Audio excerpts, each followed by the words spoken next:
Hey, Jody here with weldingtipsandtricks.com. This week's video is about stick welding, also called shielded metal arc welding, SMAW. You need to know the proper terminology if you're in school or if you're working off a procedure. That's how it'll list it on a welding procedure is SMAW.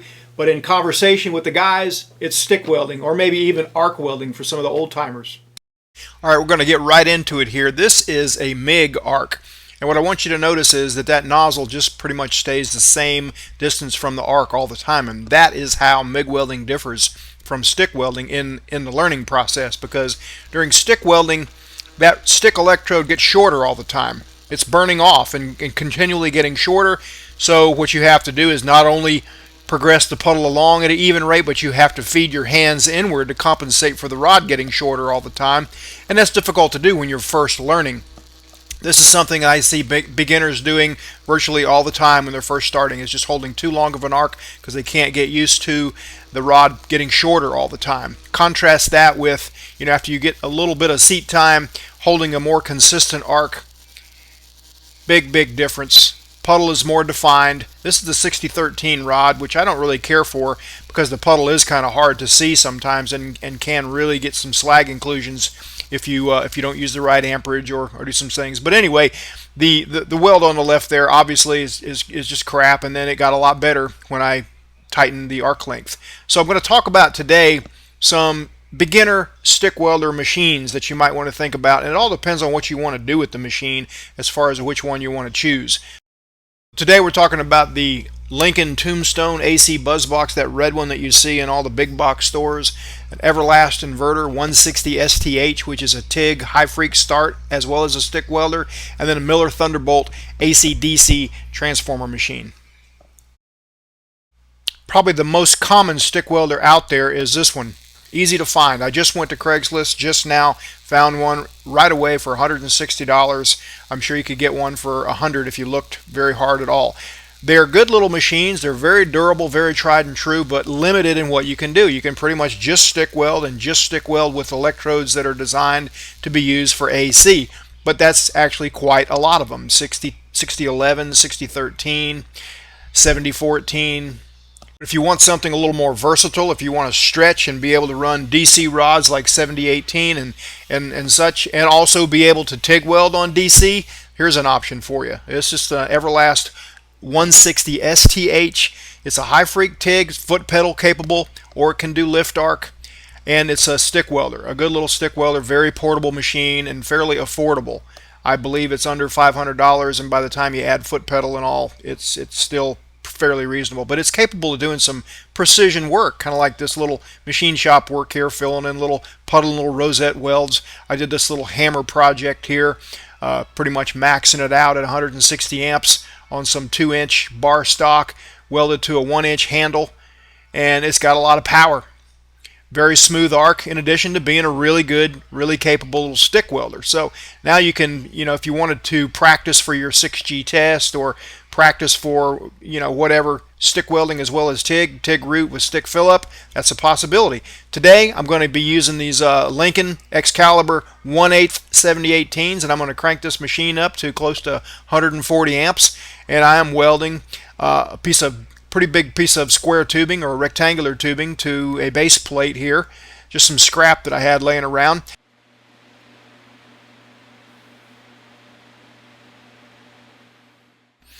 What we're going to do is compare how these two machines weld against one another, the little inverter versus a Miller Thunderbolt ACDC transformer. Now 7018s do not restart very well, so it's good to have a file handy, a rough file. Knock that glassy substance off there, and it makes them restart a whole lot better. Also, they start better if you can kind of grip the rod up a few inches away and kind of steady it up like that. Now this is the stinger holder that came with this machine, and I'm not really crazy about this type, but it's about as good as any. You just have to crank the handle, lock it on the rod, and then you have to bend the rod to get the angle you want. And I usually bend my rod somewhere or another anyway to get the right angle that's comfortable for me. A rod angle is one of those things that can make a lot of difference, but on a joint like this that's just in front of you on the bench, there's a lot of leeway, a lot of forgiveness. You don't have to hold it like between 5 and 7 degrees or something like that. You know, as long as you don't get crazy with rod angle, you'll be okay. Trying to keep a tight arc. You know, best advice on stick welding, almost anything, is turn the machine up hot enough that when you hold a really tight arc, it won't stick, and then hold a tight arc.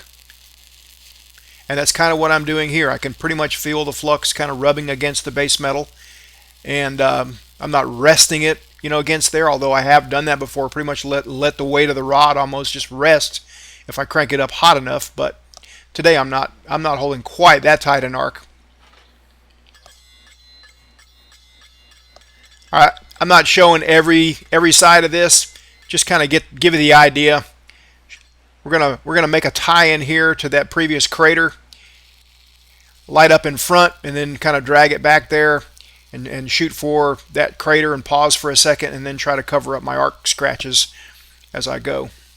That's the goal. You always want to strike your arc in front of you where you'll weld back over top of your arc scratches and arc strikes. Any kind of welding test that you're going to take, or if you're welding to code, arc strikes are strictly forbidden. They can produce little stress risers, little hardened areas, and failures can occur off of something as simple as an arc strike. So just get in the habit of striking the arc somewhere that you can weld back over top of it. All right, back up a little bit and snap out.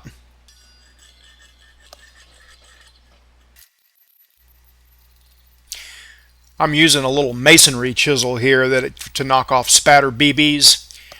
I wouldn't normally grab a masonry chisel to whop on steel with, but just for knocking off spatter. It's a nice wide blade chisel, and it actually comes in pretty handy, a lot more handy than a regular chipping hammer. All right, well, that's the first pass with a little inverter, and I'd have to give it a passing grade. Pretty smooth arc. Probably could have turned it down just a little to reduce the spatter, but I'd rather run it hot and get good penetration. Alright, another little tip here. If you are in the market for an inverter, not all of them will run a 6010. This is an example. This is the 160 STH trying to run a 6010, and here is running a 6011. Big difference. It'll run a 6011 pretty well. It has trouble with a 6010. So you got to be aware of things like that. If you're buying it to practice 6010 route, that's not the machine for you.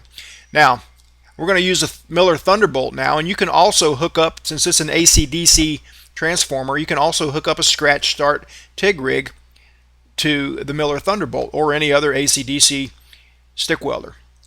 And I'm making a little weld here on some 1¼ pipe that's got a little saddle cut to it, using a little scratch start rig. Air-cooled torch with a valve on it for the argon, and you know, got to have a flow meter, and that's really all you need. So that makes this machine kind of versatile. You can use any rod basically because it's ACDC, and you can also do scratch start TIG.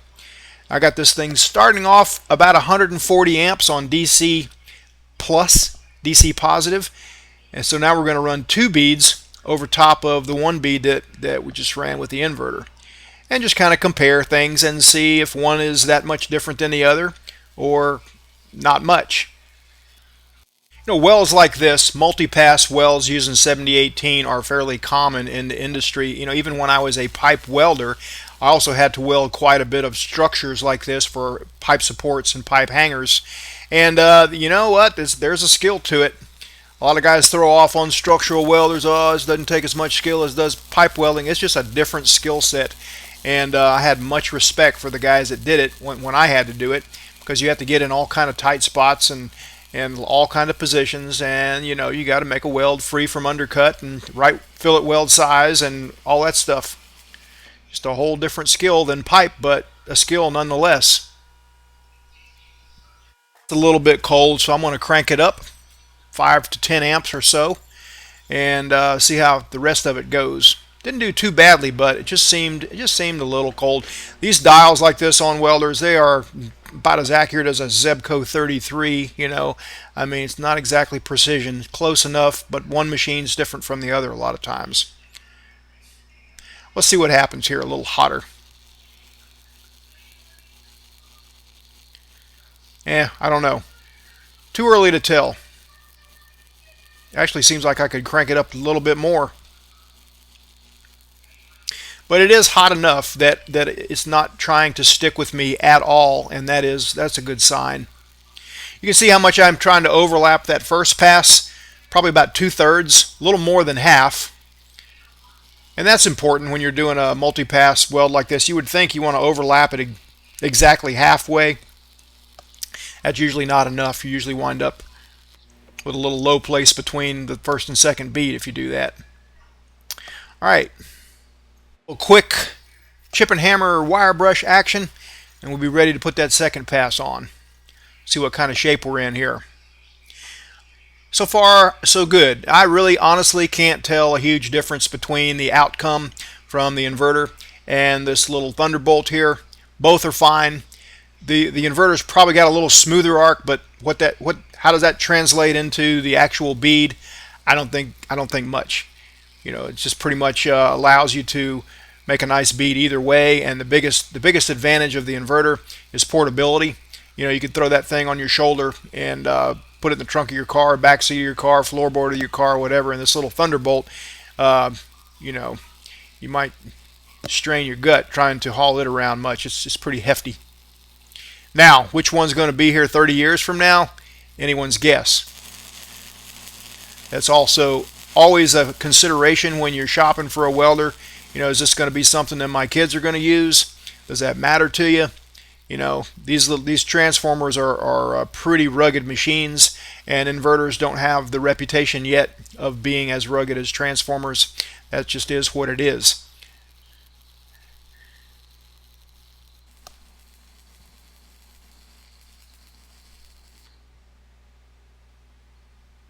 Now this Thunderbolt here died on me in a video not too long ago, and it actually, what it was had a dent in it from when I bought it. I bought it off Craigslist for $350, and it's like new looking anyway. It had very few hours on it, but it groaned a lot when it was welding, and it had a dent in the side, and come to find out, I guess it was making contact with something internally. And anyway, I took the panel off and did a little hammer dolly action on the dent, and so that it wasn't making contact with the little mechanism that changes amperage in there.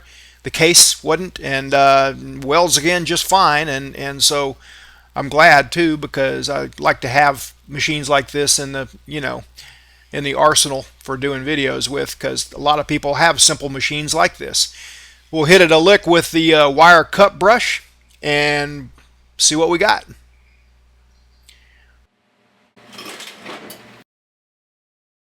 All right, a little summary here. If you're trying to dip your toe in the water, you want to get started welding, you think stick welding is maybe the best way to get started, probably the cheapest way, and a good way would be this little Lincoln AC buzzbox, AC 225 amp buzzbox. Craigslist all day long for 100 to 150 bucks. Pawn shops, you can find them, yard sales. They're durable, tried and true. You just have to use a rod that's designed to be used on alternating current. But there are a lot of them. There's 6011, 6013, and even an alternating current version of a 7018 now, called a 7018 AC. It actually welds pretty decent. Doesn't weld quite as good as a 7018 on DC, but you'll see right here, it's not a bad weld. I've got it a little hot right there, about 105 amps for a 332 rod, so I'm getting a little spatter. But the end result is a fairly smooth weld with a 7018 on alternating current using a simple buzz box. Now for something a little more versatile, in other words, you can do not only stick welding but also TIG welding with high freak start and with a foot pedal if you want to buy the foot pedal. Now this unit is quite a step up in money from the Lincoln buzz box. close to $500 for the unit itself, and then a little less than $100 for the foot pedal if you want to buy that. But then you have a TIG welder with high frequency start and foot pedal control that also stick welds. Just doesn't do 60-10 very well. You'd have to go to 60-11 on this, and if you're buying it for practicing 60-10 root passes, that's not the machine for you. Alright, the Miller Thunderbolt ACDC, a decent little stick welder. Not my favorite, don't get me wrong. It has kind of a little bit of a funky arc when you're using 60-13s and 70-24s and rods like that. But you can also hook up a scratch start TIG to this unit and it runs really well. This unit will also run a 60-10 rod really nicely. Got smooth enough arc with the scratch start TIG, that's not a problem. So it's a good choice if you're wanting to practice 60-10 root passes and also TIG root passes for pipe for an upcoming pipe test. I try to make interesting videos. I don't always hit the mark. But what I don't want to do is make the textbook kind of videos, the kind of training videos that we all had to endure at school and in our careers and everything. Well, in trying to make them interesting and not like a textbook, sometimes I may ramble a little bit. I may go down a few rabbit holes. So listen, Christmas is right around the corner. This is the last video that I'm going to do before Christmas. I'm going to kick back and enjoy family and enjoy Christmas and, you know, enjoy a glass of wine.